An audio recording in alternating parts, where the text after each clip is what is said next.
بسم اللہ الرحمن الرحیم۔ السلام علیکم۔ انفو ایٹ پی کیو پر خوش آمدید۔ معزز سامعین اکرام، آج کی ویڈیو کا موضوع سخن حضرت خالد بن ولید رضی اللہ تعالی عنہ، جنہیں رسول اللہ صلی اللہ تعالی علیہ وسلم نے سیف اللہ یعنی اللہ کی تلوار کے لقب سے نوازا تھا، پر مشتمل ہے۔ اس ویڈیو سیریز میں ہم حضرت خالد بن ولید رضی اللہ تعالی عنہ کی پیدائش سے وفات تک کے تمام حالات و واقعات، تمام جنگی حکمت عملیوں اور تمام فتوحات پر تفصیلی منظرنامہ پیش کریں گے۔ ویڈیو کی طرف جانے سے قبل آپ سب سے درخواست ہے کہ ہمارے چینل انفو ایٹ پی کیو کو لائک، شیئر اور سبسکرائب ضرور کیجیے۔ چلیے چلتے ہیں ویڈیو کی طرف۔ مکہ کے ایک ایسے گھرانے میں آنکھ کھولنے والا بچہ جو اپنی دولت، سخاوت اور فہم و فراست کے حوالے سے جانا پہچانا جاتا تھا۔ اس بچے کے والد ولید کا شمار مکہ کے ممتاز افراد میں ہوا کرتا تھا۔ وہ مکہ سے طائف تک پھیلے ہوئے بے شمار باغات کے مالک تھے۔ اہل مکہ انہیں العدل اور الوحید کے القابات سے پکارا کرتے تھے۔ وہ عرب کا پہلا شخص تھا جس نے چوری کی سزا میں ہاتھ کاٹنے کی تجویز پیش کی، جو بعد ازاں اسلامی نظام میں بھی شامل ہوئی۔ فوجی مہارت میں بھی ولید کا جواب نہ تھا۔ یوں اس بچے کی دولت اور مذکورہ خوبیوں کا سرمایہ ورثے میں ملا۔ بچے نے بڑے شاہانہ انداز میں پرورش پائی، اس کے باوجود اسے مردانہ کھیلوں اور فنون حرب و ضرب سیکھنے کا جنون تھا۔ اس نے گھڑ سواری، شمشیر زنی اور تیر اندازی بچپن میں ہی سیکھ لی تھی۔ کشتی اور نیزہ بازی میں بھی اس کا کوئی ثانی نہ تھا۔ لوگ اسے میدان کا جادوگر کہا کرتے تھے۔ ان خداداد صلاحیتوں کے مالک کا نام خالد بن ولید رضی اللہ تعالی عنہ تھا۔ میدان کھیل کا ہو یا جنگ کا، آپ رضی اللہ تعالی عنہ اپنی ذہانت اور مہارت سے پاسا اپنے حق میں پلٹنے کے ماہر تھے۔ حضرت خالد بن ولید رضی اللہ تعالیٰ عنہ نے کشتی میں مکہ کے بڑے نامور پہلوانوں کو پچھاڑا۔ ایک بار مکہ میں کشتی کے مقابلے ہو رہے تھے۔ حضرت عمر فاروق رضی اللہ تعالیٰ عنہ، جن کا شمار شہر کے نامور کشتی لڑنے والوں میں ہوا کرتا تھا، آپ رضی اللہ تعالیٰ عنہ کے مقابل تھے۔ دونوں ایک دوسرے کو پچھاڑنے کی بھرپور کوشش کر رہے تھے۔ مقابلہ کافی دیر جاری تھا اور فیصلہ نہیں ہو پا رہا تھا۔ اچانک حضرت خالد بن ولید رضی اللہ تعالیٰ عنہ کا داؤ چل گیا۔ انہوں نے اپنے معموزات حضرت عمر فاروق رضی اللہ تعالیٰ عنہ کو اٹھا کر پٹخا، جس سے حضرت عمر رضی اللہ تعالیٰ عنہ کی پچھلی کی ہڈی ٹوٹ گئی اور میدان حضرت خالد کے ہاتھ میں رہا۔ قبول اسلام سے پہلے حضرت خالد بن ولید رضی اللہ تعالیٰ عنہ اسلام کے سخت مخالف تھے۔ آپ رضی اللہ تعالیٰ عنہ اسلام اور مسلمانوں کو نقصان پہنچانے کی ہر ممکن کوشش کرتے اور میدان جنگ میں مسلمانوں کے خلاف پیش رہتے۔ جنگ احد میں فتح یاب مسلمانوں کو شدید نقصان پہنچانے والے خالد بن ولید ہی تھے۔ ذہانت، حاضر دماغی، حالات کا تجزیہ کرنے اور جنگی حکمت عملی میں آپ رضی اللہ تعالیٰ عنہ کو کمال حاصل تھا۔ اسی ذہانت، معاملہ فہمی اور جنگی سوجھ بوجھ نے خالد بن ولید رضی اللہ تعالیٰ عنہ کو کچھ عرصے سے عجیب ذہنی کشمکش میں مبتلا کر رکھا تھا۔ یہ 628 عیسوی کا موسم بہار تھا۔ پودوں پر کلیاں پھول بن کر کھل رہی تھیں، بازاروں میں رونقیں بڑھ رہی۔ حج کا زمانہ قریب آ رہا تھا، اس لیے عارضی دکانوں اور ٹھیلوں سے شہر میں چہل پہل بڑھا دی۔ لیکن عجیب بات تھی کہ اس بار بنی مختوم کا شہزادہ خالد بن ولید کچھ اداس اور کھویا ہوا تھا۔ وہ شہر میں منعقد ہونے والے جسمانی اور جنگی کھیل تماشوں کے مقابلوں سے بالکل لا تعلق تھا، جن میں وہ ہمیشہ بڑھ چڑھ کر حصہ لیا کرتا۔ اس کی سوچ کا محور اسلام کی ہر روز بڑھتی ہوئی طاقت تھی۔ خالد بن ولید بیٹھے سوچ رہے تھے کہ اب تک اسلام مخالفین نے مسلمانوں کو میدان جنگ میں 28 بار للکارا ہے، لیکن اسلام دشمنوں نے اپنی تمام تر عددی برتری اور بہتر جنگی ساز و سامان کے باوجود ہمیشہ ذلت اٹھائی۔ کبھی آپ رضی اللہ تعالیٰ عنہ کے ذہن میں جنگ بدر کا نقشہ پھرنے لگتا، جب معمولی ہتھیاروں سے لیس 313 مسلمانوں نے ابو جہل کے لشکر کو شکست فوج سے ہمکنار کیا تھا۔ کبھی جنگ احد میں مسلمانوں کی ثابت قدمی اور جانثاری آپ رضی اللہ تعالیٰ عنہ کی آنکھوں میں پھرنے لگتی، تو کبھی خالد بن ولید چشم تصور سے مکہ کے ناقابل شکست پہلوان اذکار کو رسول اللہ صلی اللہ علیہ وسلم کے ہاتھوں خاک چاٹتے ہوئے دیکھتے۔ آپ رضی اللہ تعالیٰ عنہ کا ذہن اور تجربہ بے سر و سامان مسلمانوں کی ان عظیم فتوحات کو سمجھنے سے قاصر تھا۔ کبھی کبھی آپ سوچتے کہ کیا مسلمانوں کے ساتھ کوئی غیبی طاقت ہے؟ کیا محمد رسول اللہ صلی اللہ علیہ وسلم واقعی اللہ کے رسول ہیں؟ اسی کشمکش میں کئی ماہ گزر گئے۔ صلح حدیبیہ کو ایک برس بیت چکا تھا۔ معاہدے کے مطابق رسول اللہ صلی اللہ علیہ وسلم اپنے جانثاروں کے ساتھ عمرہ کے لیے مکہ میں داخل ہوئے۔ حضرت خالد بن ولید الجھے ذہن کے ساتھ مکہ سے نکل گئے تاکہ وہ شہر میں مسلمانوں کے داخلے کا منظر نہ دیکھ سکیں۔ مکہ میں 3 روز قیام کے دوران نبی کریم صلی اللہ علیہ وسلم نے خالد بن ولید رضی اللہ تعالیٰ عنہ کے بھائی ولید سے فرمایا کہ افسوس خالد میرے پاس نہیں آیا، اگر وہ آتا تو ہم اس کا پرتپاک خیر مقدم کرتے۔ خالد جیسے شخص کو اسلام سے دور نہیں رہنا چاہیے۔ ایک دوسری روایت کے مطابق رسول اللہ صلی اللہ علیہ وسلم نے خالد بن ولید کی قبول اسلام کے لیے دعا فرمائی تھی۔ حضرت ولید رضی اللہ تعالیٰ عنہ اپنے بھائی کو بہت ڈھونڈا لیکن ان کا کچھ پتہ نہ چلا۔ آخر ولید رضی اللہ تعالیٰ عنہ نے اپنے بھائی کے نام میں خط لکھ کر ایک شناسہ کے حوالے کیا اور درخواست کی کہ جب خالد بن ولید رضی اللہ تعالیٰ عنہ آئیں تو یہ خط انہیں پہنچا دیا جائے۔ دوسری طرف حضرت خالد بن ولید رضی اللہ تعالیٰ عنہ کے دل کی کیا حالت تھی اور بھائی کے اس خط میں کیا کمال دکھایا، اس حوالے سے خود حضرت خالد بن ولید رضی اللہ تعالیٰ عنہ فرماتے ہیں، میں اکثر سوچا کرتا تھا کہ مجھے پیغمبر اسلام صلی اللہ علیہ وسلم کے خلاف ہر جنگ اور ہر محاذ پر ناکامی کیوں ہوتی ہے۔ پھر آہستہ آہستہ میرے دل میں یہ خیال تقویت پکڑتا چلا گیا کہ کوئی غیبی طاقت میرے دل میں صلی اللہ علیہ وسلم کے لیے جگہ بنا رہی ہے۔ پیغمبر اسلام صلی اللہ علیہ وسلم جب عمرہ کے لیے مکہ میں تشریف لائے تو میں وہاں سے نکل چکا تھا۔ اس پر میرے بھائی نے مجھے خط لکھا جس میں تحریر تھا، مجھے تعجب ہے کہ تم اسلام سے اس قدر نفرت کرتے ہو، حالانکہ تمہارے جیسا عقل مند آدمی کبھی اسلام سے دور نہیں رہ سکتا۔ میرے بھائی گمراہی کے اندھیرے سے نکل کر حق کی روشنی میں چلے آ۔ بھائی کا خط پڑھ کر میرے دل کی حالت بدل گئی اور میں رسول اللہ صلی اللہ علیہ وسلم کے حضور میں حاضر ہو کر اسلام قبول کرنے کو بےتاب ہو گیا۔ حضرت خالد بن ولید رضی اللہ تعالیٰ عنہ کے دل کو کسی پل چین نہ ہی۔ آپ رضی اللہ تعالیٰ عنہ مکے کے کئی بااثر افراد کو حال دل سنایا لیکن کسی نے قبول اسلام کے حوالے سے آپ رضی اللہ تعالیٰ عنہ کی حوصلہ افزائی نہیں کی۔ آپ رضی اللہ تعالیٰ عنہ نے دل کا حال حضرت عثمان بن طلحہ رضی اللہ تعالیٰ عنہ کو سنایا۔ قبول اسلام کے لیے حضرت آپ رضی اللہ تعالیٰ عنہ کا ساتھ دینے پر راضی ہو گئے۔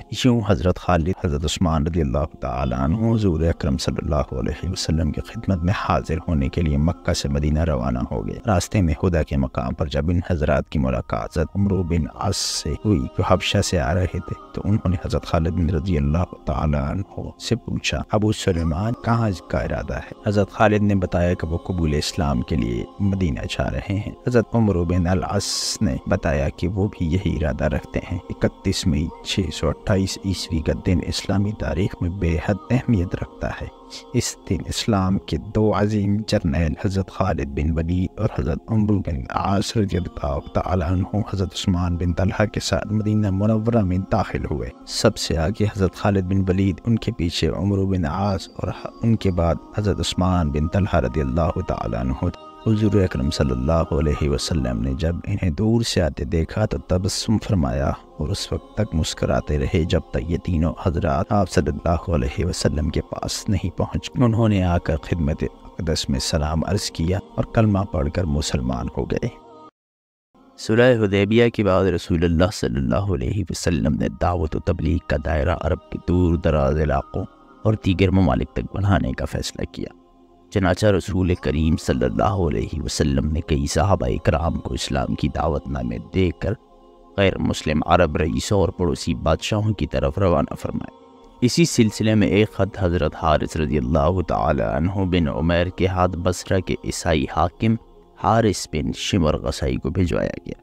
جب حضرت حارث رضی اللہ تعالی عنہ بن عمیر بلکہ کے علاقے موتا پہنچے تو یہاں کے عیسائی حاکم شرجیل بن عمر نے آپ رضی اللہ تعالی عنہ کو گرفتار کر لیا اور سفارتی آداب و اخلاقیات کی دھجیاں اڑاتے ہوئے حضرت حارث رضی اللہ تعالی عنہ کو بے درد سے شہید کر ڈالا۔ جب حارث بن عمیر رضی اللہ تعالی عنہ کی شہادت خبر آپ صلی اللہ علیہ وسلم کو پہنچی تو آپ صلی اللہ علیہ وسلم بے حد دکھی ہوئے۔ آپ صلی اللہ علیہ وسلم نے حضرت زید بن حارث رضی اللہ تعالی عنہ کو 3000 مجاہدین کے ساتھ حضرت حارث رضی اللہ تعالی عنہ کے خون کا حساب لینے کے لیے موتا کی طرف روانہ فرمایا۔ یہ 8 ہجری کا واقعہ ہے۔ لشکر روانہ کرتے ہوئے آپ صلی اللہ علیہ وسلم نے ہدایات فرمائی کہ اگر دشمن سے لڑتے ہوئے زید بن حارث رضی اللہ تعالی عنہ شہید ہو جائیں تو لشکر اسلام حضرت جعفر بن ابی طالب رضی اللہ تعالی عنہ کی زیر قیادت لڑے۔ اگر حضرت جعفر رضی اللہ تعالی عنہ بھی اللہ کی راہ میں جہاد کرتے ہوئے جام شہادت نوش کر لیں تو اسلامی فوج کی قیادت حضرت عبداللہ رضی اللہ تعالیٰ عنہ بن رواحہ سنبھال لیں۔ اگر وہ بھی خالق حقیقی سے جا ملیں تو مسلمان جیسا چاہیں سالار لشکر چن لیں۔ بصرہ کے عیسائی حاکم شرجیل بن عمر غزنوی کو جب اسلامی فوج روانہ ہونے کی اطلاع ملی تو اس نے زور و شور سے جنگی تیاریاں شروع کر دی۔ ساتھ ہی روم کے بادشاہ سے مدد طلب کی، جو اتفاق سے ایک بڑے لشکر کے ساتھ اسی علاقے میں موجود۔ شہنشاہ روم نے 1,00,000 فوجی شرجیل کی مدد کو بھیج دیے۔ اسلامی لشکر جب موتا کے قریب پہنچا تو اسے دشمن کی اتنی بڑی تعداد اور وسیع پیمانے پر جنگی تیاریوں کے متعلق پتہ چلا۔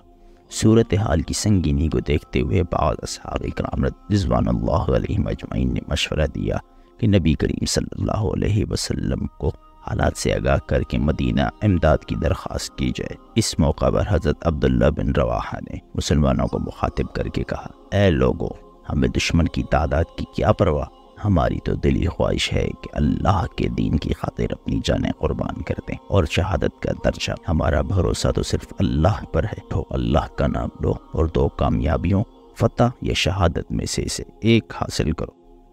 حضرت عبداللہ بن رواحہ کی تقریر سن کر مجاہدین دشمن پر ٹوٹ پڑے۔ آسمان حیران تھا اور دنیا کی عسکری تاریخ پریشان تھی۔ ایک طرف 3,000 مسلمان تھے اور جبکہ دوسری طرف بہترین جنگی ساز و سامان سے لیس 1,00,000 سے اوپر رومی اور عرب عیسائی فوجیوں کا جمع غفیر تھا۔ مجاہدین کافروں کے لشکر پر اتنی شدت اور بہادری سے جھپٹے کے دشمنوں کی صفیں الٹ کر رکھ دیں۔ سالار لشکر حضرت زید بن حارث رضی اللہ تعالیٰ عنہ دشمنوں کو ختم کرتے ہوئے ان کی صفوں میں دور تک جا پہنچے۔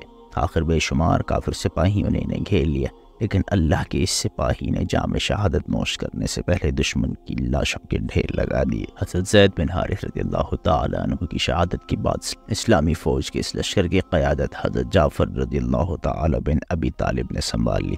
آپ رضی اللہ تعالیٰ عنہ نے ایک ہی حملے میں سینکڑوں دشمنوں کو ہلاک کر دیا، مگر مشکل یہ تھی کہ کفار کی تعداد بہت زیادہ تھی۔ ان کا ایک سپاہی مرتا تھا تو اس کی جگہ 10 تازہ دم سپاہی مقابلے پر آ جاتے تھے۔ حضرت جعفر رضی اللہ تعالیٰ عنہ جرأت و بہادری کی نئی تاریخ رقم کر رہے تھے۔ ایک دشمن نے اچانک حملہ کر کے آپ رضی اللہ تعالیٰ عنہ کا دایاں بازو شہید کر دیا۔ آپ رضی اللہ تعالیٰ عنہ نے تلوار بائیں ہاتھ میں سنبھال لی اور اسی جوش و جذبے کے ساتھ لڑتے رہے۔ حضرت جعفر رضی اللہ تعالیٰ عنہ کو ایک بازو سے لڑتے دیکھ کر دشمنوں کی ہمت بڑھی۔ انہوں نے آپ رضی اللہ تعالیٰ عنہ کو گھیرے میں لے کر آپ رضی اللہ تعالیٰ عنہ کا دوسرا بازو بھی شہید کر دیا۔ پھر اس مرد مجاہد پر بیک وقت کئی وار ہوئے اور آپ رضی اللہ تعالیٰ عنہ کی آرزوئی شہادت بھی پوری ہو گئی۔ حضرت جعفر رضی اللہ تعالیٰ عنہ کی شہادت کے بعد حضرت عبداللہ بن رواحہ رضی اللہ تعالیٰ عنہ نے اسلامی لشکر کی کمان سنبھال لی۔ آپ رضی اللہ تعالیٰ عنہ نے قیادت سنبھالتے ہی دشمن پر ایسے ہی غضبناک وار کیے کہ جو سامنے آیا جان سے ہاتھ دھو بیٹھا۔ دشمن آپ رضی اللہ تعالیٰ عنہ کا غیظ و غضب دیکھ کر دور سے تیر و نیزہ اور برچیوں سے وار کرنے لگے۔ اسی دوران ایک کافر کی پھینکی ہوئی برچی آپ رضی اللہ تعالیٰ عنہ کے سینے میں لگی اور یوں اسلامی لشکر کا تیسرا سپہ سالار بھی رتبہ شہادت پر فائز ہوا۔ اب اللہ کے سپاہیوں نے بنی مخدوم کے نامی گرامی بہادر اور فنون حرب و ضرب کے ماہر حضرت خالد بن ولید رضی اللہ تعالیٰ عنہ کو امیر لشکر چن لیا۔ اپنی آنکھوں کے سامنے رسول اللہ صلی اللہ علیہ وسلم کے منتخب کردہ 3 سپہ سالاروں کی شہادت نے آپ رضی اللہ تعالیٰ عنہ کو اس قدر مشتعل کر دیا تھا کہ آپ رضی اللہ تعالیٰ عنہ دشمن کی تعداد کو خاطر میں نہ لاتے ہوئے ہر قسم کے احتیاط پر طاق رکھتے ہوئے دشمن پر ٹوٹ پڑے۔ دشمن جائے پناہ ڈھونڈنے لگا، جو سامنے آیا جان سے گیا۔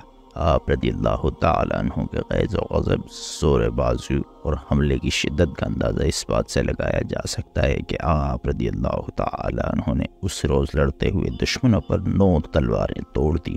10ویں تلوار نے اس روز لڑائی کے اختتام تک آپ رضی اللہ تعالیٰ عنہ کا ساتھ نبھایا۔ اگلے روز حضرت خالد بن ولید رضی اللہ تعالیٰ عنہ نے ایک حیرت انگیز جنگی چال چلی۔ ایک روز قبل جو مجاہدین اگلی صفوں میں لڑ رہے تھے انہیں پیچھے لے گئے، دونوں بازوؤں پر لڑنے والے سپاہیوں کو بھی باہم بدل دیا۔ اس سے ایک فائدہ تو یہ ہوا کہ سامنے کے تازہ دم مجاہدین نے دشمن پر بڑا حملہ ہی زوردار حملہ کیا۔ دوسرا، نئے چہرے اور ان کا جوش و ولولہ دیکھ کر دشمن سمجھا کہ مسلمانوں کو تازہ دم فوجی دستوں کی کمک پہنچ چکی ہے۔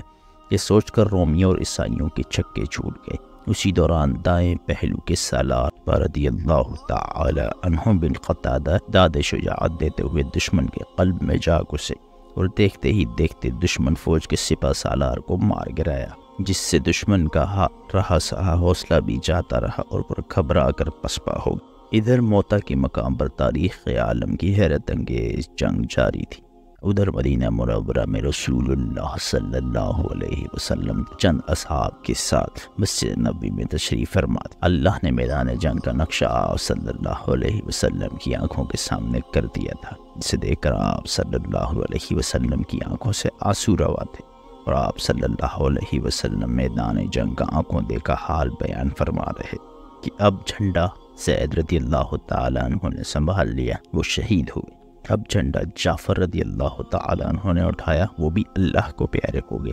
اب جھنڈا عبداللہ بن رواحہ نے تھاما، انہوں نے بھی جان راہ اللہ میں قربان کر دی۔ آپ صلی اللہ علیہ وسلم ایک لمحہ کو رکے اور پھر فرمایا، اب جھنڈا اٹھایا ہے اللہ کی تلواروں میں سے ایک تلوار نے، اور اس کو فتح حاصل ہوئی ہے۔ اس کے بعد آپ صلی اللہ علیہ وسلم نے اپنے ہاتھ دعا کے لیے اٹھائے اور اللہ کی حضور یوں دعا گو ہو، اے اللہ، خالد تیری تلوار ہے، اسے ہمیشہ فاتح رکھنا۔ یہی وہ مارکہ حق و باطل تھا جس میں حضرت خالد رضی اللہ تعالیٰ عنہ نے اپنی بے مثال شجاعت، حیران کن حکمت عملی اور قیامت خیز تلوار بازی کے باعث رسول اللہ صلی اللہ علیہ وسلم نے سیف اللہ یعنی اللہ کی تلوار کا لقب پایا۔ مکہ کے گرد و نواح میں بہت سے بت گدے تھے، جن میں سب سے بڑا بت عزا کا تھا۔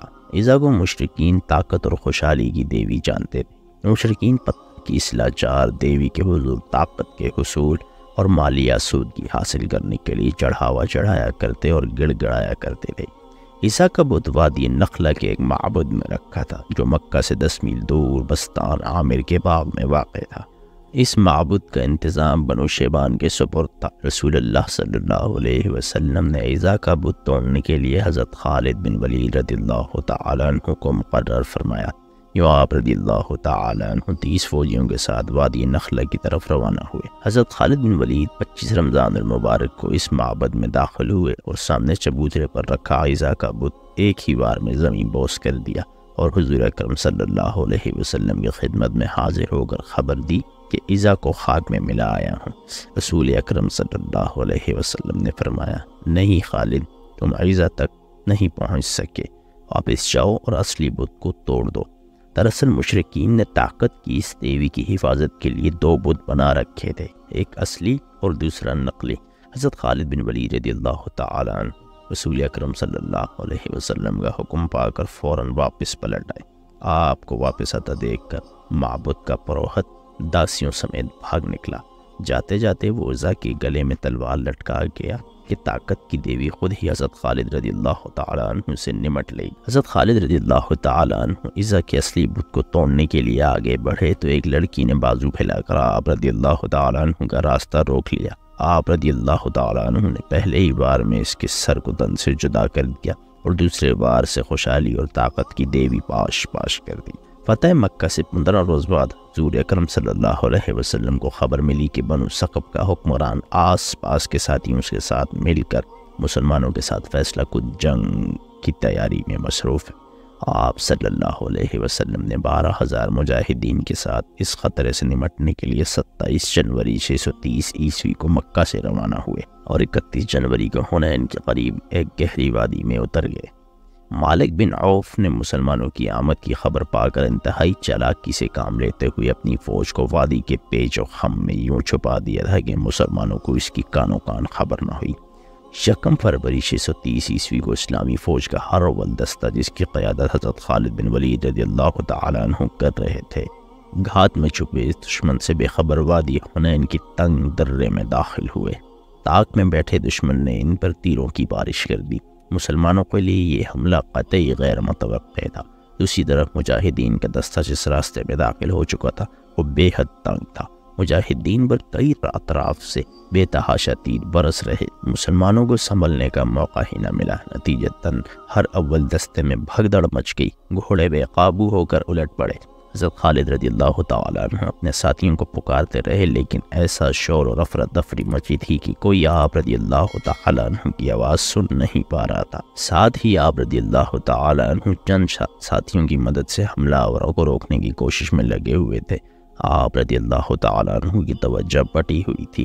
دشمن نشانہ تاک کر آپ رضی اللہ تعالیٰ عنہ پر تیر برسا رہا تھا۔ کئی تیر آپ رضی اللہ تعالیٰ عنہ کے جسم میں اتر چکے تھے، لیکن آپ رضی اللہ تعالیٰ عنہ ڈٹے ہوئے تھے۔ آخر زیادہ خون بہ جانے کے باعث آپ رضی اللہ تعالیٰ عنہ بے ہوش ہو کر گھوڑے سے گر گئے۔ اس دوران ہر اول دستے کے پیچھے آتا اسلامی لشکر بھی اس تنگ راستے میں داخل ہو کر گھات لگائے دشمن کے تیروں کی زد میں آ چکا تھا۔ اسلامی لشکر ابھی ناگہانی برستے تیروں سے نہ سنبھلا تھا کہ شکست کھا کر پسپا ہوتا۔ ہر اول دستہ اس سے ٹکرا آیا۔ اسلامی لشکر میں شدید افراتفری پھیل گئی اور سپاہی ادھر ادھر بھاگنے لگے۔ اس وقت اگر کوئی میدان جنگ میں ثابت قدم تو رسول اللہ صلی اللہ علیہ وسلم اور ان کے چند جانثار اصحاب رضی اللہ تعالیٰ عنہ، جن میں حضرت ابوبکر صدیق رضی اللہ تعالیٰ عنہ، حضرت عمر رضی اللہ تعالیٰ عنہ، حضرت علی رضی اللہ تعالیٰ عنہ اور حضرت عباس رضی اللہ تعالیٰ عنہ شامل تھے۔ اس وقت چند مسلمان سپاہی بھاگ رہے تھے اور دشمن ان کا تعاقب کر رہا۔ اس نازک موقع پر حضرت علی رضی اللہ تعالیٰ عنہ نے کمال جرت سے کام لیتے ہوئے حملہ آور دستے کے سپہ سالار کو مار گرایا۔ کئی دوسرے صحابہ بھی پلٹ کر اس دستے پر ٹوٹ پڑے۔ زبردست جھڑپ کے بعد بنو ثقف کا یہ دستہ بھاگ کھڑا ہوا۔ ابھی جنگ کا پاسا پلٹنے ہی لگا تھا۔ اسی دوران رسول اکرم صلی اللہ علیہ وسلم کی نگاہ ترنے میں پڑے زخموں سے چور بے ہوش حضرت خالد رضی اللہ تعالیٰ عنہ پر پڑی۔ آپ صلی اللہ علیہ وسلم ان کے پاس تشریف لے گئے اور ان کے جسم پر سر سے پاؤں تک پھونک ماری، جس پر حضرت خالد رضی اللہ تعالیٰ عنہ نے آنکھیں کھول دی۔ آپ صلی اللہ علیہ وسلم نے حضرت خالد بن ولید رضی اللہ تعالیٰ عنہ کی آنکھوں میں آنکھیں ڈال کر فرمایا، خالد اٹھو، مسلمانوں کو تمہاری ضرورت ہے۔ خالد رضی اللہ تعالیٰ عنہ فوراً اٹھ کھڑے ہوئے۔ آپ صلی اللہ علیہ وسلم کے حکم پر خالد بن ولید رضی اللہ تعالیٰ عنہ کے جسم سے تیر نکال کر پٹی باندھ دی گئی۔ رسول اللہ صلی اللہ علیہ وسلم کے الفاظ نے حضرت خالد رضی اللہ تعالیٰ عنہ کے جسم میں ایک نئی روح پھونک دی تھی۔ آپ رضی اللہ تعالیٰ عنہ اٹھ کھڑے ہوئے، تلوار سنبھالی اور گھوڑے پر سوار ہو کر دشمن پر ٹوٹ پڑے۔ جسم پر بے شمار زخم تھے، لیکن اس مرد میدان کا جذبہ آسمان کو چھو رہا تھا اور ان کا گھوڑا سب سے آگے دشمن کی صفوں میں بجلی کی مانند دوڑ رہا تھا۔ دشمن حضرت خالد رضی اللہ تعالیٰ عنہ کے وار سے بچنے کے لیے چھپتے پھر رہے تھے، لیکن انہیں کہیں امان نہ ملتی تھی۔ آپ رضی اللہ تعالیٰ عنہ کا لباس خون سے سرخ ہو رہا تھا، لیکن آپ رضی اللہ تعالیٰ عنہ اس مہم میں دلیری اور جواں مردی کی نئی تاریخ اپنی تلوار سے یوں تحریک کر رہے تھے کہ دشمن حواس کھو رہا تھا۔ حریف قبائل کے کئی نامور سردار حضرت خالد رضی اللہ تعالیٰ عنہ کے ہاتھوں مارے گئے۔ دشمن پر حضرت خالد رضی اللہ تعالیٰ عنہ کی اتنی دہشت بیٹھی کہ کچھ ہی دیر بعد دشمن آگے آگے بھاگ رہا تھا اور حضرت خالد رضی اللہ تعالیٰ عنہ کا دستہ ان کے تعاقب میں تھا۔ یہ نومبر 630 عیسوی کی بات ہے۔ 30,000 فوجیوں پر مشتمل اسلامی لشکر سرور دو عالم صلی اللہ علیہ وسلم کی قیادت میں مشہور شہنشاہ ہرقل کی سرکوبی کے لیے شام کے سرحدی مقام تبوک میں خیمہ زن تھا۔ رومی بادشاہ ہرقل جو 40,000 افواج کے ساتھ اسلامی سلطنت پر فیصلہ کن حملے کے لیے سوچ رہا تھا، تبوک میں اسلامی لشکر کی خبر پا کر پریشان ہو گیا۔ ابو سید اطلاع ملی کی اسلامی لشکر کی قیادت خود رسول اللہ صلی اللہ علیہ وسلم فرما رہے ہیں، تمہارے خوف کے اس کے اعصاب جواب دے گئے۔ یہ رومی لشکر بغیر لڑے ہی اندرون ملک میں بکھر گیا۔ رومی لشکر کی فرار سے گرد و نواح کے غیر مسلم سرداروں اور قبائل پر اسلامی لشکر کی دھاک بیٹھ گئی اور وہ حضور اکرم صلی اللہ علیہ وسلم کی خدمت میں حاضر ہو کر اپنی عطاعت اور فرما برداری کا یقین دلانے لگے۔ دومت الجندل کا حاکم عقیدر بن عبد المالک بہت مغرور اور بد دماغ تھا۔ اس نے نہ صرف بارگاہ رسالت صلی اللہ علیہ وسلم میں حاضری نہیں دی، بلکہ آپ صلی اللہ علیہ وسلم کو نعوذ باللہ دشمنی کا پیغام بھیجا۔ رسول اللہ صلی اللہ علیہ وسلم نے اس گستاخ کی سرگوبی کے لیے حضرت خالد بن ولید رضی اللہ تعالیٰ عنہ کو منتخب کیا، ساتھ ہی ہدایت فرمائی کہ عقیدر کو زندہ پکڑ کر لانا ہے۔ حضرت خالد بن ولید رضی اللہ تعالیٰ عنہ فرمان نبی صلی اللہ علیہ وسلم کی تعمیل میں 400 سواروں کے ساتھ دومت الجندل کی طرف روانہ ہوئے۔ صحرائی راستہ بے حد دشوار گزار تھا۔ لوگ اس صحرا کو عبور کرنا موت کو دعوت دینے کے مترادف سمجھتے تھے۔ گرمی بلا کی تھی، پیاس سے جان نکلی جا رہی تھی۔ آپ رضی اللہ تعالی عنہ جذبہ عشق رسول صلی اللہ علیہ وسلم سے سرشار اپنے سواروں کی ہمت بندھاتے اس صحرا کا سینہ چیرتے بڑھتے چلے جاتے تھے۔ آخر آپ رضی اللہ تعالی عنہ کے عزم نے صحرا کو شکست دی اور آپ رضی اللہ تعالی عنہ دومت الجندل کے نواح میں پہنچ گئے۔ یہاں سے شہر کی فصیلیں صاف نظر آ رہی تھی۔ آپ رضی اللہ تعالی عنہ نے اپنے ساتھیوں کو رکنے کا حکم دیا اور خود ذہن میں عقیدر کو زندہ پکڑنے کے منصوبے سوچتے ہوئے چند سواروں کے ساتھ آگے بڑھ گئے۔ عین اسی وقت اللہ کا کرنا ایسا ہوا کہ شہر کا دروازہ کھلا اور شکار کا شوقین عقیدر چند سواروں کے ساتھ نمودار ہوا۔ حضرت خالد بن ولید رضی اللہ تعالی عنہ سمجھ گئے کہ ابھی عقیدر مجاہدین کی آمد سے بے خبر ہے اور رسول اکرم صلی اللہ علیہ وسلم کی پیشن گوئی کے مطابق شکار کے لیے نکلا ہے۔ آپ رضی اللہ تعالی عنہ نے انہیں آگے بڑھنے دیا۔ جیسے ہی یہ لوگ شکار میں مشغول ہوئے تو حضرت خالد بن ولید رضی اللہ تعالی عنہ نے اس بد دماغ شکاری کو گھیر لیا۔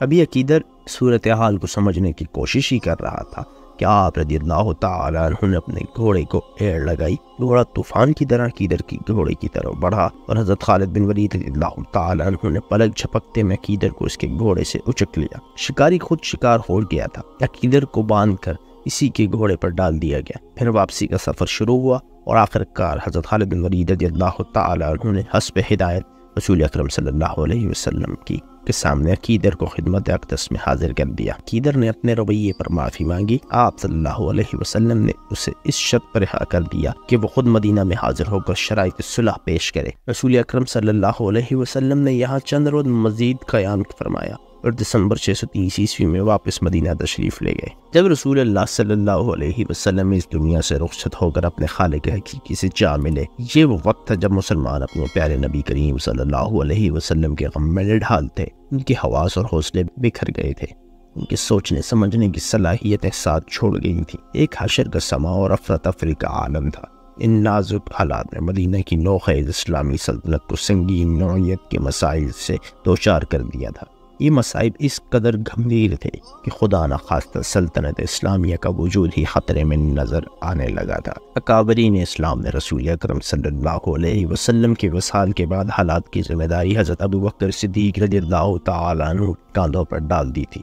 اگرچہ اپنے پیارے رفیق نبی کریم صلی اللہ علیہ وسلم کی جدائی پر آپ رضی اللہ تعالی عنہ کا دل بھی خون کے آنسو رو رہا تھا، لیکن حالات اس بات کے متقاضی تھے کہ حضرت ابوبکر صدیق رضی اللہ تعالی عنہ ہمت اور حوصلے سے کام لیتے ہوئے مدینہ کی نوزائیدہ اسلامی ریاست کو بچائے، کیونکہ اس وقت ایک طرف تو رسول اکرم صلی اللہ علیہ وسلم کی جدائی کے غم نے مسلمانوں کو ہوش و حواس سے بیگانہ کر رکھا تھا، دوسری طرف کفار اور منافقین نے اس موقع سے فائدہ اٹھا کر اسلام اور اسلامی ریاست کو مٹانے کے ناپاک ارادے مان رکھے تھے۔ کئی قبائل جن کا ایمان ابھی پختہ نہیں تھا یا پھر انہوں نے دل سے اسلام قبول نہیں کیا تھا، نبی کریم صلی اللہ علیہ وسلم کی وصال کی خبر سن کر مرتد ہو گئے تھے۔ متعدد جھوٹے نبی بن بیٹھے، کوئی زکوٰۃ دینے سے انکاری تھا تو کوئی دیگر رکن اسلام سے فرار حاصل کرنا چاہتا تھا۔ فرض ہر طرف افراتفری کا عالم تھا۔ ایسے بدترین حالات میں حضرت ابوبکر صدیق رضی اللہ تعالی عنہ نے خود کو سنبھالا اور بے مثال ہمت و حوصلے سے کام لیتے ہوئے اسلام کے خلاف اٹھ کھڑے ہونے والے اس طوفان کے سامنے ڈٹ گئے۔ حضرت ابوبکر صدیق رضی اللہ تعالی عنہ نے اسلام دشمنوں، فسادیوں اور نبوت کے جھوٹے دعووں سے نمٹنے کے لیے 11 لشکر تشکیل دیے، جن میں پہلے لشکر کے سپہ سالار حضرت خالد بن ولید رضی اللہ تعالی عنہ تھے۔ حضرت خالد بن ولید رضی اللہ تعالی عنہ نے سب سے پہلے طلحہ بن خویلد کی خبر لینے کا فیصلہ کیا۔ اس بےہودہ اور کذاب شخص نے نبوت کا جھوٹا دعویٰ کر رکھا تھا۔ طلحہ بن خویلد ایک فریب کار اور مکارانہ باتیں بنانے میں ماہر شخص تھا۔ اس نے اپنی چکنی چپڑی اور پرفریب اور سحر انگیز باتوں سے بہت سے لوگوں کے ذہنوں پر قبضہ کر لیا تھا۔ حضرت خالد بن ولید رضی اللہ تعالی عنہ اس فتنے کو جلد از جلد ختم کرنا چاہتے تھے، بس آپ کوچ پر کوچ کرتے اور ہفتوں کا سفر دنوں میں طے کرتے بالائے ناگہانی کی طرح جھوٹوں کے سردار طلحہ بن خویلد کے سر پر جا پہنچے۔ حضرت خالد بن ولید رضی اللہ تعالی عنہ کی طلحہ بن خویلد اور اس کے حواریوں کے ساتھ کئی لڑائیاں ہوئیں۔ یہ بڑے ڈھیٹ لوگ ثابت ہوئے، ادھر شکست کھا کر بھاگتے، ادھر پھر جمع ہو کر مقابلے پر آ جاتے۔ آخر شکست پر شکست، ایک طرف تو ان کے حوصلوں پر دراڑیں ڈالنے لگی اور دوسری طرف ان کی افرادی قوت بھی کم ہونے لگی تھی۔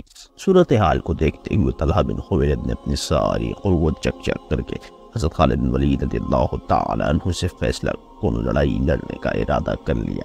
حضرت خالد بن ولید رضی اللہ تعالیٰ عنہ بھی یہی چاہتے تھے کہ اس کذاب کے سارے حواری ایک جگہ جمع ہوں تو آپ رضی اللہ تعالیٰ عنہ اس فتنے کو ہمیشہ کے لیے ختم کر دیں۔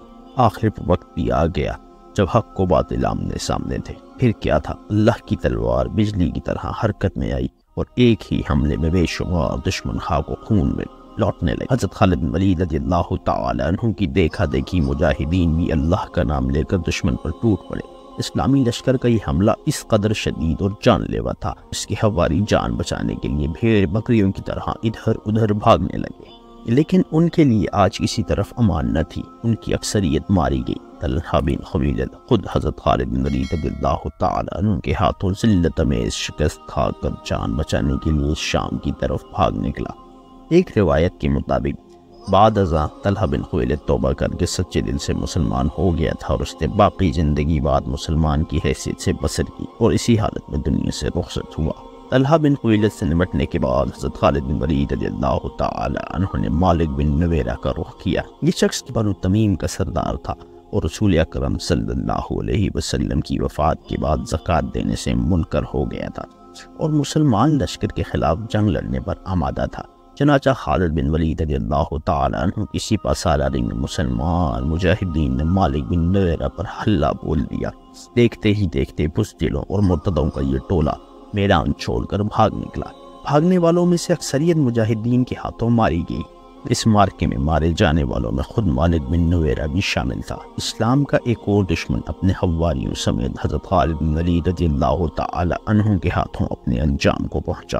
اب حضرت خالد بن ولید رضی اللہ تعالی عنہ نے مسیلمہ کذاب کے ساتھ دو ہاتھ کرنے کا فیصلہ کیا۔ مسیلمہ کذاب انتہائی جھوٹا، مکار اور فریبی شخص تھا۔ اس بد فطرت کی فریب کاریوں کا اندازہ اس بات سے لگایا جا سکتا ہے کہ اس نے نہ صرف نبوت کا دعویٰ کر رکھا تھا بلکہ اس بہودہ شخص نے نبی کریم صلی اللہ علیہ وسلم پر یہ بہتان بھی باندھ ڈالا کہ آپ صلی اللہ علیہ وسلم نے اسے اپنا سانجی بنا رکھا تھا۔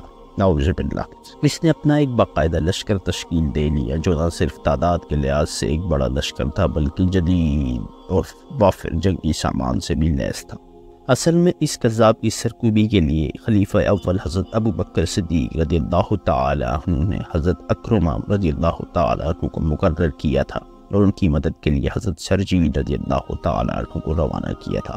ساتھ ہی یہ ہدایت بھی کی تھی کہ حضرت شرجیل رضی اللہ تعالی عنہ کے پہنچنے تک مسیلمہ کذاب کے ساتھ جنگ نہ چھڑی جائے، لیکن حضرت اکرمہ رضی اللہ تعالی عنہ نے جوش میں آ کر حضرت شرجیل رضی اللہ تعالی عنہ کے آنے سے قبل ہی مسیلمہ کذاب کی فوج پر حملہ کر دیا۔ ایک طرف تو حضرت اکرمہ رضی اللہ تعالی عنہ کے پاس فوجیوں کی تعداد بہت کم تھی، دوسرے وہ بہت زیادہ جنگی تجربہ بھی نہیں رکھتے تھے، جس وجہ سے حضرت اکرمہ کو مسیلمہ کذاب کے ہاتھوں شکست کا سامنا کرنا پڑا۔ بالکل یہی غلطی حضرت شرجیل رضی اللہ تعالی عنہ نے دہرائی اور حضرت خالد بن ولید رضی اللہ تعالی عنہ کے پہنچنے سے پہلے ہی دشمن سے جا ٹکرائے۔ اس لڑائی کا نتیجہ بھی شکست کی صورت میں ہوا۔ دو مسلمان سپہ سالاروں کو شکست دے کر ایک طرف تو مسیلمہ کذاب اور اس کے لشکریوں کے حوصلے بڑھ چکے تھے، کہ دوسری طرف اس نے یہ دلیل دینا شروع کر دی تھی کہ اگر وہ نعوذ باللہ پر حق نبی نہ ہوتا تو حضرت اکرمہ رضی اللہ تعالی عنہ اور حضرت شرجیل رضی اللہ تعالی عنہ جیسے جلیل القدر اصحاب اس سے ہرگز شکست نہ کھاتے۔ اس کا نتیجہ یہ نکلا کہ سادہ لوگ اس کذاب کے جھانسے میں آسانی سے آنے لگے، جن کی بدولت اس کی فوجی اور سیاسی قوت بڑھنے لگی۔ اب اس کذاب کے فتنے کا فوری خاتمہ بہت ضروری ہو چکا تھا۔ ان حالات کا اندازہ حضرت خالد بن ولید رضی اللہ تعالی عنہ کو بھی تھا، جنہیں اب خلیفہ اول کی طرف سے اس کذاب کے خاتمے کی ذمہ داری سونپی گئی تھی۔ اس لیے آپ برق رفتاری سے منزلوں پر منزلیں طے کرتے مسیلمہ کذاب کے سر پر آ پہنچے۔ اقربہ کے مقام پر دونوں کی فوجیں آمنے سامنے تھیں۔ جب مسیلمہ کذاب کو حضرت خالد بن ولید رضی اللہ تعالی عنہ کے آنے کی خبر ہوئی تو وہ 40,000 فوجیوں کے ساتھ میدان جنگ میں اترا۔ حضرت خالد بن ولید رضی اللہ تعالی عنہ ایک اونچی جگہ پر اپنے لشکر کو روک لیا، یہاں سے آپ رضی اللہ تعالی عنہ دشمن پر اچھی طرح نظر رکھ سکتے تھے۔ مسیلمہ کذاب نے اپنے لشکر کو 3 حصوں میں تقسیم کر دیا۔ دائیں حصے کی سپہ سالاری نہار کے سپرد کر دی، بائیں حصے کا سردار حکم بن طفیل کو مقرر کیا، جبکہ قلب کی قیادت خود سنبھال لی اور جنگ کے لیے تیار ہو گیا۔ حضرت خالد رضی اللہ تعالی عنہ نے سب سے پہلے مسیلمہ کذاب اور اس کے پیروکاروں کو دین حق کی دعوت دی۔ جواب میں مسیلمہ کذاب نے مسلمانوں کو اپنے خود ساختہ دین کی طرف بلایا۔ پھر دونوں لشکر آمنے سامنے صف آراہ ہو گئے۔ مسیلمہ کذاب ایک فریبی اور مکار شخص ہی نہیں تھا، بلکہ بطور جنگی ماہر کے اس نے بڑا نام پیدا کیا تھا۔ اس نے جنگ کی چال چلی تاکہ مجاہدین تھک جائیں تو ان پر دائیں بائیں سے طوفانی حملے کر تہس نہس کر دیا جائے۔ اس کے برعکس حضرت خالد بن ولید رضی اللہ تعالی عنہ نے سامنے سے سیدھے حملے کا فیصلہ کیا۔ تاہم آپ رضی اللہ تعالی عنہ نے بھی اپنے لشکر کو 3 حصوں میں تقسیم کیا۔ ایک طرف تو حضرت ابو حذیفہ رضی اللہ تعالی عنہ تھے تو دوسرے بازو کی کمان زید بن خطاب سنبھالے ہوئے تھے، جبکہ قلب کی قیادت خود حضرت خالد بن ولید رضی اللہ تعالی عنہ نے اپنے ہاتھ میں رکھی۔ یہ 632 عیسوی کی بات ہے۔ دسمبر آدھے سے زیادہ گزر چکا تھا۔ ایک صبح مسیلمہ کذاب اور لشکر اسلام کے درمیان ایسی خون ریز جنگ کا آغاز ہوا جس کی مثال اس سے پہلے کی اسلامی تاریخ میں نہیں ملتی۔ کذابی لشکر کی طرف سے دائیں طرف کے سپہ سالار نہار نے مسلمانوں کو مقابلے کے لیے للکارا۔ مقابلے پر زید بن خطاب رضی اللہ تعالی عنہ آئے۔ دونوں کے درمیان مردانہ وار مقابلہ ہوا، لیکن آخر نہار رجال زید بن خطاب کے ہاتھوں مارا گیا۔ پھر گھمسان کا رن بڑھا، یوں لگتا تھا جیسے فریقین فتح و شکست کے لیے نہیں بلکہ زندگی اور موت کے لیے برسر پیکار ہوں۔ حضرت خالد بن ولید رضی اللہ تعالی عنہ کی قیادت میں مجاہدین بڑھ چڑھ کر مرتدین پر حملہ آور ہو رہے تھے اور چاہتے تھے کہ کذابی لشکر کو ہمیشہ کے لیے ختم کر دیں۔ دوسری طرف مسیلمہ کذاب اپنے لشکر کو گھما پھرا کر دفاعی انداز میں لڑ رہا تھا اور چاہتا تھا کہ مسلمان تھک جائیں تو انہیں گھیرے میں لے کر پیس ڈالے۔ کذاب کی طرف سے دفاعی جنگ کے باوجود جنگ میں بے پناہ شدت پائی جاتی تھی۔ زمین خون سے سرخ ہو رہی تھی، زمین پر جاہ بجا لاشیں بکھرے پڑے تھے یا زخمی پڑے آہو بقا میں مصروف تھے۔ مجاہدین چونکہ تعداد میں قلیل تھے تو انہوں نے جارحانہ حکمت عملی اپنا رکھی تھی، اس لیے ان پر آہستہ آہستہ تھکن غالب آنے لگی۔ مسیلمہ کذاب اسی لمحے کے انتظار میں تھا۔ اس نے تازہ دم دستے جنگ میں بھیج دیے جو یکا یک دفاعی جنگ چھوڑ کر مجاہدین پر جارحانہ حملے کرنے لگے۔ کذابی لشکر کے تازہ دم دستوں نے تھکے ہارے مجاہدین پر بے پناہ دباؤ بڑھا دیا۔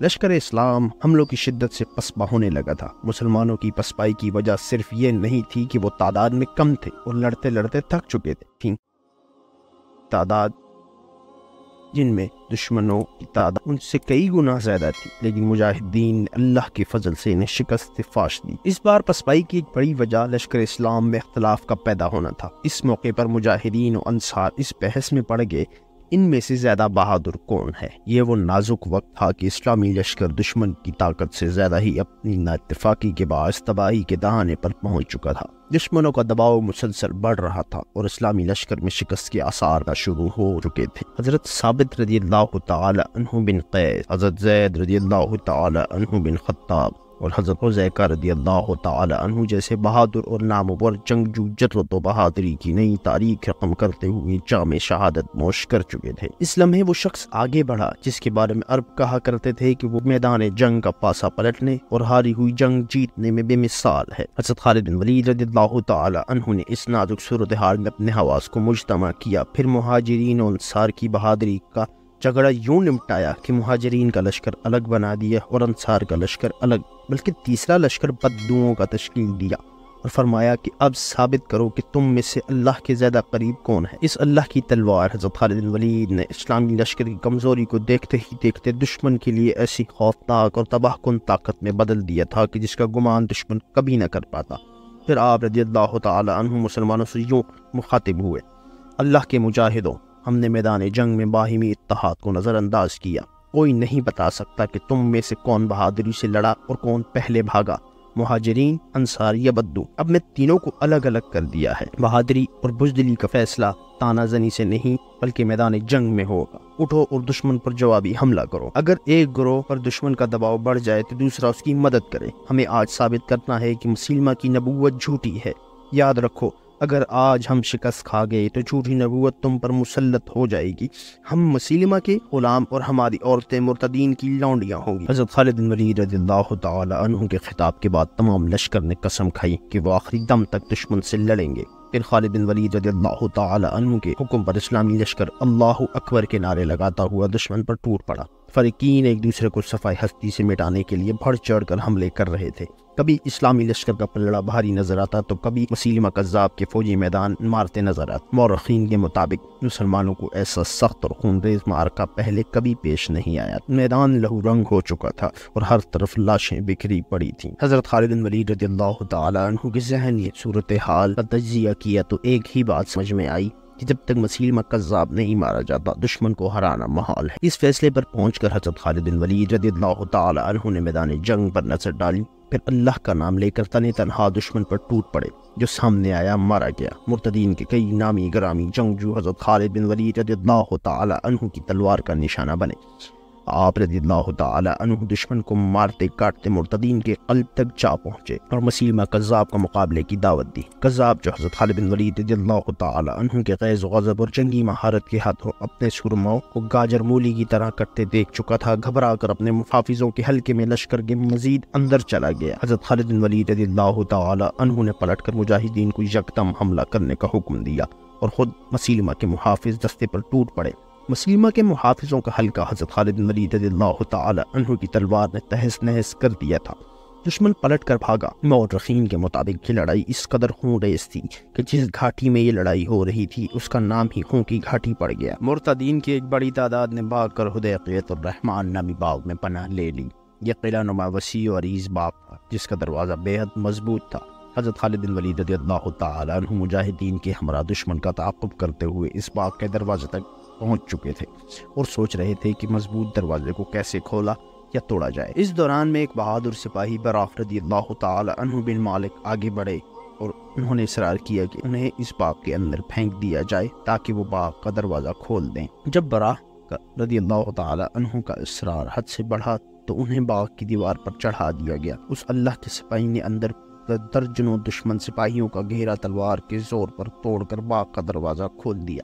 اسلامی لشکر سیلاب کی مانند باغ میں داخل ہو گیا۔ یہاں مرتدین اس کثرت سے مارے گئے کہ اس باغ کا نام ہی حدیقیۃ الموت پڑ گیا۔ اب مسیلمہ کذاب کو اپنی موت صاف نظر آ رہی تھی۔ وہ اپنے چند محافظوں کے ساتھ باغ سے بھاگ نکلنے کی کوشش میں وحشی بن حرب کی برچھی کا نشانہ بن کر شدید زخمی ہو گیا۔ کذاب اپنے پیٹ سے برچھی نکالنے کی کوشش کر رہا تھا کہ ابو دجانہ رضی اللہ تعالی عنہ نے آگے بڑھ کر تلوار کے ایک ہی وار سے اس کا سر تن سے جدا کر دیا، جسے دیکھ کر مرتدین کا بچا کچا لشکر بھی سر پر پاؤں رکھ کر بھاگ کھڑا ہوا۔ یوں تاریخ اسلام کی خونریز ترین جنگ ختم ہوئی اور حضرت خالد بن ولید رضی اللہ تعالی عنہ کے فوجی کارناموں میں ایک اور یادگار کارنامے کا اضافہ ہو چکا تھا۔ اب خالد بن ولید رضی اللہ تعالی عنہ کی نظریں ہیرا شہر پر لگی تھیں۔ دریائے فرات کے کنارے بسا یہ شہر آتش پرستوں کا گڑھ مانا جاتا تھا۔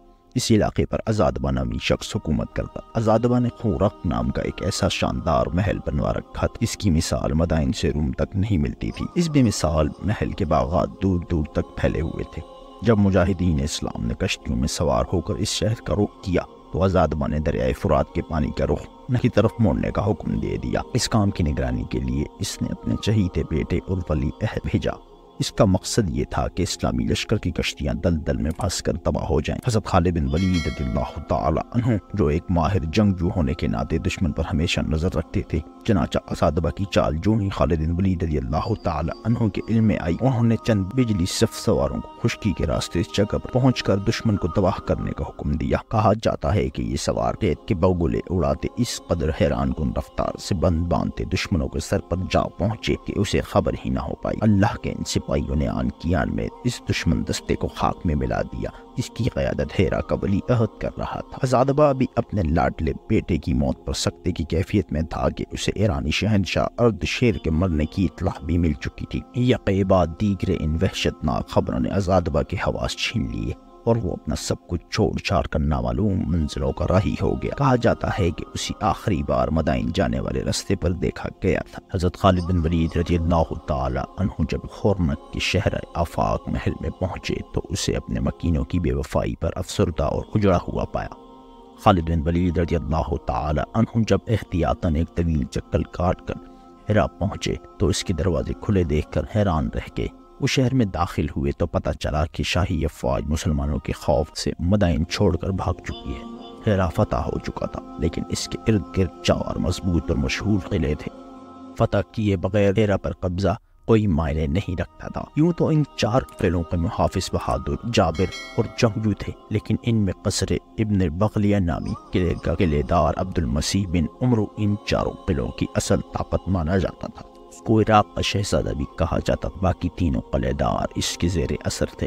عبد المسیح ایک حاضر دماغ، حاضر جواب، غیر معمولی دانشمند اور جرأت و حوصلے میں بے مثال شخص۔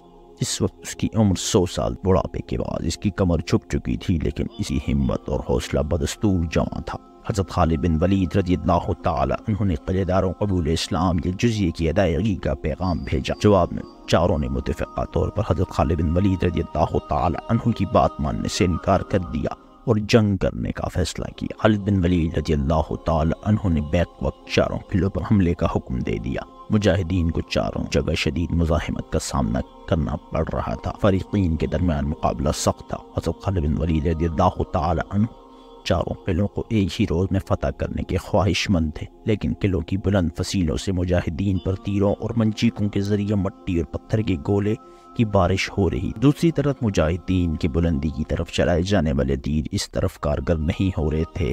اس صورتحال سے دشمن کے حوصلے بلند تھے۔ ادھر یہ حالات خالد بن ولید رضی اللہ تعالی عنہ سے بھی پوشیدہ نہ تھے۔ انہوں نے بغور صورتحال کا جائزہ لیا، پھر انہوں نے اپنے لشکر سے ماہر اور طاقتور تیر اندازوں کو الگ کر لیا، پھر انہیں حکم دیا کہ وہ اپنی حفاظت کا خیال رکھتے ہوئے ممکنہ حد تک فصیل کے قریب ہو جائیں، اور پھر اچانک تاک تاک کر فصیل پر متعین دشمن کو نشانہ بنائیں۔ خالد بن ولید رضی اللہ تعالی عنہ کی ماہرانہ جنگی حکمت عملی کے نتیجے میں دیکھتے ہی دیکھتے فصیل پر پہرا دیتے درجنوں سپاہی موت کے گھاٹ اتر گئے۔ تیر انداز مجاہدین کا یہ حملہ اس قدر اچانک، شدید اور مؤثر تھا کہ دشمن گھٹنے ٹیکنے پر مجبور ہو گیا۔ آخر 4 قلعوں کے دروازے کھل گئے اور مئی 633 عیسوی کی ایک صبح حضرت خالد بن ولید رضی اللہ تعالی عنہ اور ہیرا کے سرداروں اور ان قلعے داروں کے درمیان ایک معاہدے پر دستخط ہوئے۔ معاہدے کے تحت ہیرا نے سالانہ 1,90,000 درہم ادا کرنے تھے، جبکہ بدلے میں اسلامی فوج نے ہیرا کے تحفظ کی ذمہ داری قبول کی۔ ہیرا اور ان 4 قلعوں پر فتح پانے کے بعد خالد بن ولید رضی اللہ تعالی عنہ نے عرب سے باہر ہیرا کو پہلے اسلامی دارالحکومت کا درجہ دے دیا۔ حضرت خالد بن ولید رضی اللہ تعالی عنہ نے یہاں کا نظم و نسق مقامی سرداروں کے ہی ہاتھ رہنے دیا اور اپنی ساری توانائیاں ارد گرد کے علاقے کو فتح کرنے میں صرف کر دیں۔ انہوں نے اسلامی لشکر کو کئی حصوں میں بانٹ کر آس پاس کے سارے علاقے پر قبضہ کر لیا۔ اس طرح جون 633 عیسوی کے آخر تک دجلہ و فرات کا تمام درمیانی علاقہ ہیرا کے اس اسلامی ریاست کے زیر نگیں آ چکا تھا۔ حضرت ابوبکر صدیق رضی اللہ تعالی عنہ کے بھیجے کے خط میں ایسا کیا تھا جسے پڑھ کر حضرت خالد بن ولید رضی اللہ تعالی عنہ بے حد پریشان ہوئے؟ آخر کیوں حضرت خالد بن ولید رضی اللہ تعالی عنہ نے خلیفہ اول حضرت ابوبکر صدیق رضی اللہ تعالی عنہ کے منع کرنے کے باوجود مدائن کی طرف پیش قدمی کی؟ جانیے یہ سب اس ویڈیو میں۔ ویڈیو کی طرف جانے سے قبل آپ سب سے درخواست ہے کہ info@pq کو لائک، شیئر اور سبسکرائب ضرور کیجیے۔ چلیے چلتے ہیں ویڈیو کی طرف۔ خالد بن ولید رضی اللہ تعالی عنہ خلیفہ اول کا پیغام پڑھ کر بے حد پریشان تھے۔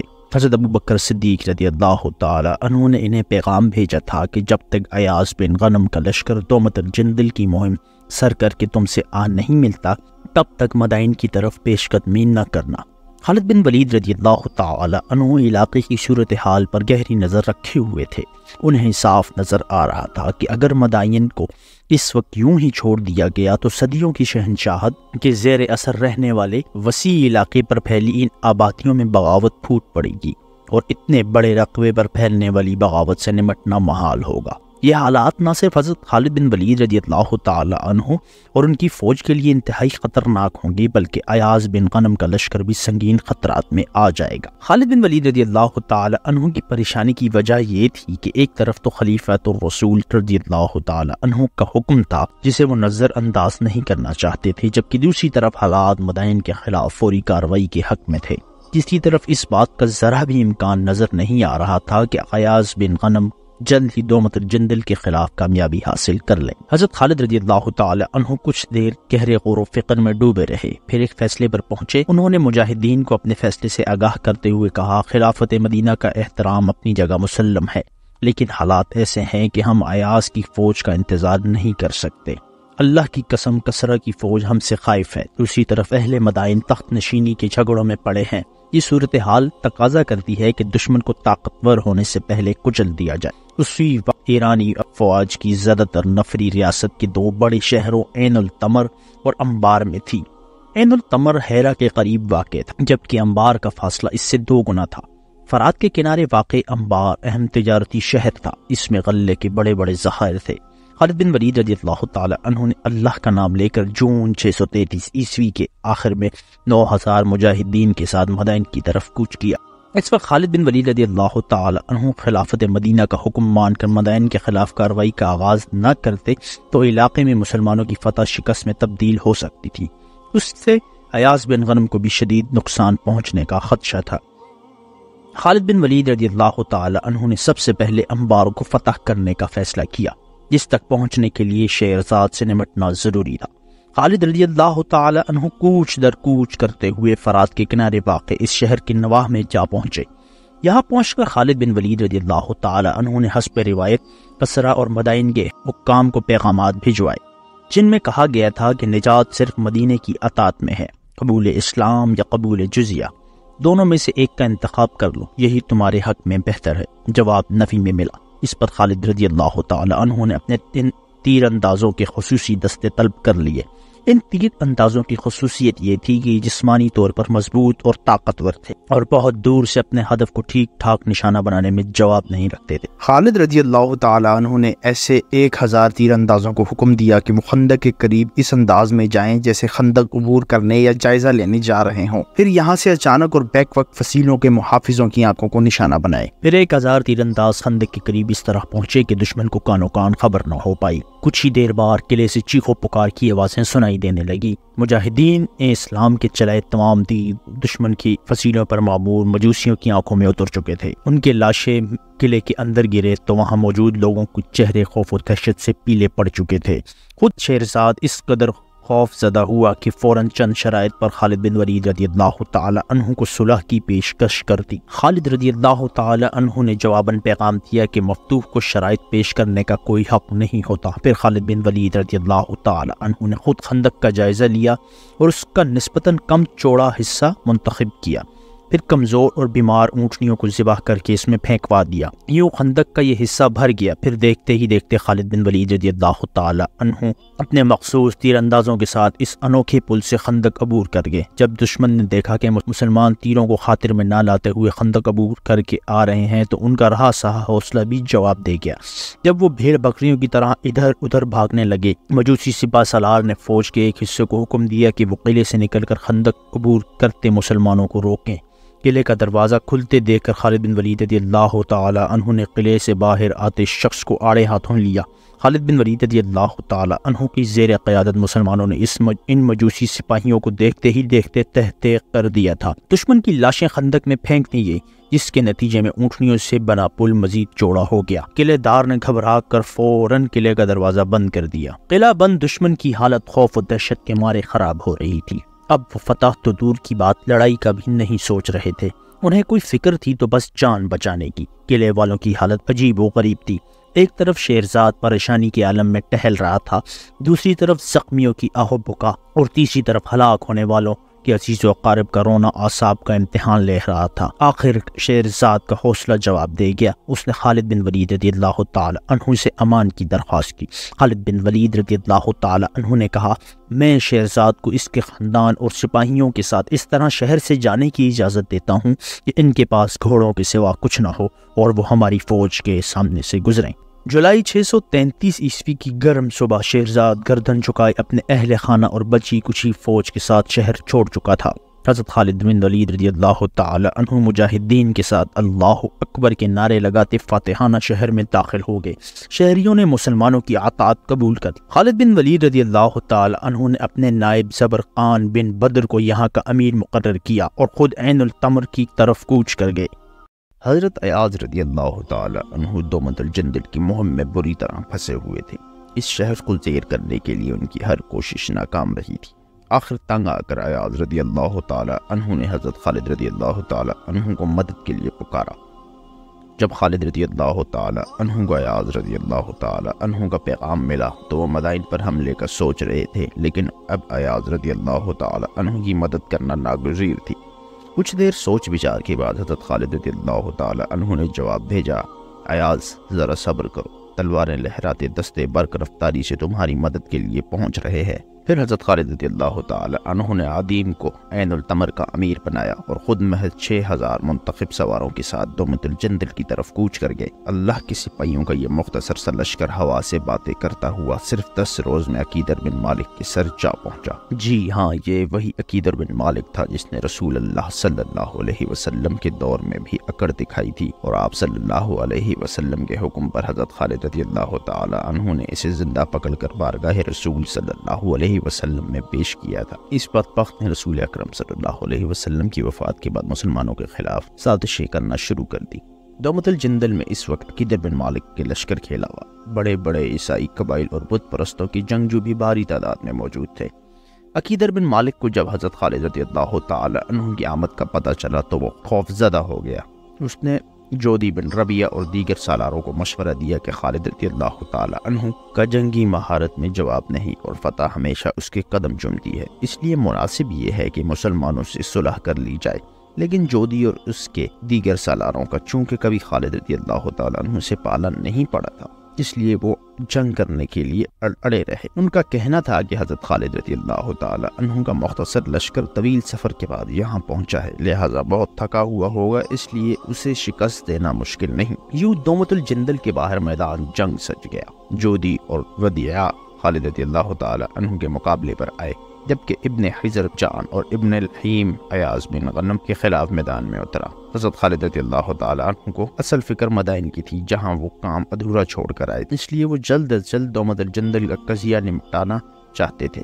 خالد رضی اللہ تعالی عنہ نے کچھ سواروں کو عرب جانے والے راستے پر متعین کیا اور اپنے بچ جانے والے مختصر سے لشکر کے دونوں بازوؤں کو پھیلا کر دشمن پر ٹوٹ پڑنے کا حکم دیا۔ ساتھ ہی حکم دیا کہ جودی اور ودیعہ کو زندہ گرفتار کیا جائے۔ حضرت خالد رضی اللہ تعالی عنہ اور آپ کے مجاہدین کے پاس وقت بہت کم تھا، اس لیے انہوں نے دشمن پر اتنی شدت اور جارحیت سے حملہ کیا کہ وہ دشمن جو خالد رضی اللہ تعالی عنہ کے لشکر کو تعداد میں کم، تھکا ہارا اور آسان ہدف جان کر اپنی فتح کو یقین سمجھے بیٹھا تھا، اس قہر انگیز حملے کی تاب نہ لا کر تنکوں کی طرح بکھرنے لگا۔ مقابلہ تو دور کی بات، الٹا انہیں جان کے لالے پڑ گئے۔ حضرت خالد رضی اللہ تعالی عنہ کی حکم کی تعمیل میں جودی اور ودیعہ کو زندہ پکڑ لیا گیا۔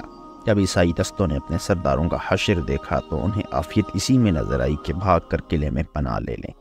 دوسری طرف ایاز رضی اللہ تعالی عنہ دشمن سے برسر پیکار تھے۔ فریقین کے درمیان سخت مقابلہ جاری تھا کہ عقیدر نے ابن حجر جان اور ابن الحیم کے لیے قلعے سے تازہ دم فوجی دستے بھجوا دیے، جس سے دشمن کا پلہ بھاری ہو گیا اور ایاز کا لشکر پسپا ہونے لگا۔ اس صورتحال میں چاہیے تو یہ تھا کہ خالد رضی اللہ تعالی عنہ ایاز بن غنم رضی اللہ تعالی عنہ کی مدد کو آتے، لیکن وہ اس سارے منظر سے لا تعلق نظر آ رہے تھے۔ خالد رضی اللہ تعالی عنہ کے اس رویے پر ایاز رضی اللہ تعالی عنہ پریشان اور دشمن حیران۔ دشمن اب تک ایاز رضی اللہ تعالی عنہ کے لشکر کو دھکیلتے ہوئے کافی آگے بڑھ چکا تھا، اسے اپنی فتح بالکل سامنے نظر آ رہی تھی، لیکن اس وقت وہ ہو گیا جس کی کسی کو بھی توقع نہ تھی۔ اب دشمن اور دوست دونوں خالد رضی اللہ تعالی عنہ کے لا تعلق کھڑے ہونے کی وجہ سمجھ آ چکی تھی، لیکن اس وقت تک دشمن کو دیر ہو چکی تھی۔ خالد رضی اللہ تعالی عنہ اچانک اپنے سواروں کے ساتھ برق رفتاری سے حرکت میں آیا کر دشمن کے عقب پر خوفناک حملہ کر چکے تھے۔ اب میدان جنگ کا نقشہ یوں تھا کہ عیسائی لشکر کے سامنے ایاز رضی اللہ تعالی عنہ کے سپاہی تھے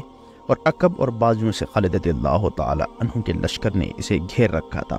جب ایاز رضی اللہ تعالی عنہ اور ان کے سپاہیوں کو خالد رضی اللہ تعالی عنہ کی چال سمجھ میں آئی تو وہ اش کر اٹھے، ان کے ٹوٹے حوصلے بلند ہوئے اور انہوں نے پلٹ کر دشمن پر ایسا زوردار حملہ کیا کہ دشمن گھبرا کر پیچھے بھاگا، لیکن پیچھے کہاں بھاگا؟ عقب میں تو خالد رضی اللہ تعالی عنہ اور ان کے مجاہدین کا قیامت خیز حملہ جاری تھا۔ ابن حجر جان اور ابن الحیم کو بچاؤ کی صورت میں شہرائے عرب کی طرف فرار ہی نظر آئی، لیکن انہیں کیا پتہ تھا کہ وہاں خالد رضی اللہ تعالی عنہ کے سپاہی کب سے ان کے منتظر ہیں۔ دشمن چاروں طرف سے بری طرح گھر چکا تھا، ہر طرف موت ہی موت تھی۔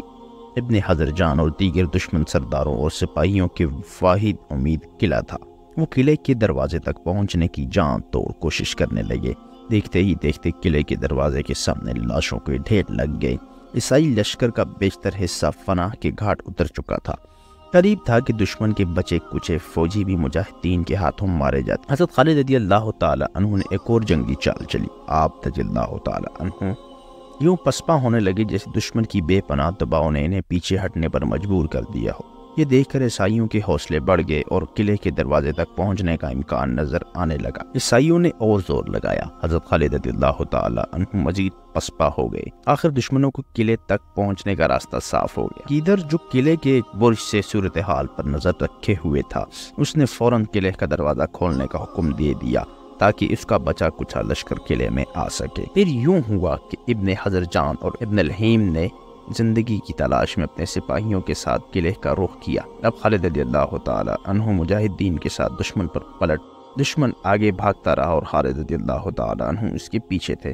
جب تک دشمن کو بات سمجھ میں آئی، حضرت خالد رضی اللہ تعالی عنہ اپنے لشکر کے ساتھ قلعے میں داخل ہو چکے تھے۔ قلعے کے محافظوں کو بھی یہ پتہ نہ چلا کہ کب قیامت ان کے سروں پر آن پہنچی۔ جب عقیدر اور اہل علاقہ کے ہوش ٹھکانے آئے تو شہر پر مسلمانوں کا قبضہ ہو چکا تھا۔ عقیدر کو اس کے تمام محافظوں اور سرداروں سمیت گرفتار کیا جا چکا تھا۔ جب عقیدر کو حضرت خالد رضی اللہ تعالی عنہ کے سامنے پیش کیا گیا تو آپ رضی اللہ تعالی عنہ نے فرمایا، اے عقیدر، تو میرا نہیں، رسول اللہ صلی اللہ علیہ وسلم کا مجرم ہے۔ تو نے نبی کریم صلی اللہ علیہ وسلم سے بدعہدی کی، تجھے معافی نہیں مل سکتی۔ پھر آپ رضی اللہ تعالی عنہ نے تلوار کے ایک ہی وار میں اس کا سر تن سے جدا کر دیا۔ یہ اگست 633 کا ایک خوشگوار دن تھا جب دومت الجندل پر اسلامی پرچم لہرا دیا گیا۔ دومت الجندل کا قصہ نمٹانے کے بعد حضرت خالد رضی اللہ تعالی عنہ جس تیزی سے گئے تھے اسی تیزی سے واپس ہیرا لوٹ آئے۔ حضرت خالد رضی اللہ تعالی عنہ نے اپنی آخری عمر میں گوشہ نشینی اختیار کر لی تھی۔ عالم اسلام کے اس عظیم صحابی، مجاہد، سپاہ سالار اور جرنیل کی تمام خواہشات پوری ہو چکی تھی، مگر ایک خواہش پوری نہ ہوئی جو شہادت کی موت کی خواہش تھی۔ ساری عمر اسلام کے دشمنوں سے جہاد کرنے والے عظیم سپاہ سالار نے ہر خطرے کا سامنا کیا مگر شہادت نہ ملی، جس کے لیے آپ رضی اللہ تعالی عنہ نے فرمایا، میرے جسم پر کوئی ایسی جگہ نہیں ہے جہاں پر زخموں کے نشان نہ ہوں مگر مجھے جہاد کرتے ہوئے شہادت نہ ملی۔ حضرت خالد رضی اللہ تعالی عنہ کو نبی کریم صلی اللہ علیہ وسلم نے سیف اللہ یعنی اللہ کی تلوار کا لقب دیا تھا۔ یہ اللہ کی تلوار کس طرح ٹوٹتی؟ حضرت خالد بن ولید رضی اللہ تعالی عنہ نے 642 ہجری کو حضرت عمر فاروق رضی اللہ تعالی عنہ کے دور خلافت میں وفات پائی۔ سامعین اکرام، info@pq کی جانب سے پیش کردہ حضرت خالد بن ولید رضی اللہ تعالی عنہ کی ویڈیو سیریز آج اپنے اختتام کو پہنچی۔ اگر آپ کو یہ ویڈیو سیریز پسند آئی ہو تو براہ کرم اپنے اس چینل info@pq کو سبسکرائب کر کے گھنٹی کا بٹن ضرور دبائیں اور اسے اپنے دوست، احباب، عزیز و اقارب کے ساتھ ضرور شیئر کیجیے۔ اگر آپ چاہتے ہیں کہ مستقبل میں آپ کی پسندیدہ موضوع پر ویڈیو سیریز بنائی جائے تو براہ کرم اپنی رائے کا اظہار کامنٹ سیکشن میں ضرور کیجیے۔ آپ کی رائے ہمارے لیے قابل احترام ہے۔ ملتے ہیں اگلی ویڈیو سیریز میں۔ اللہ نگہبان۔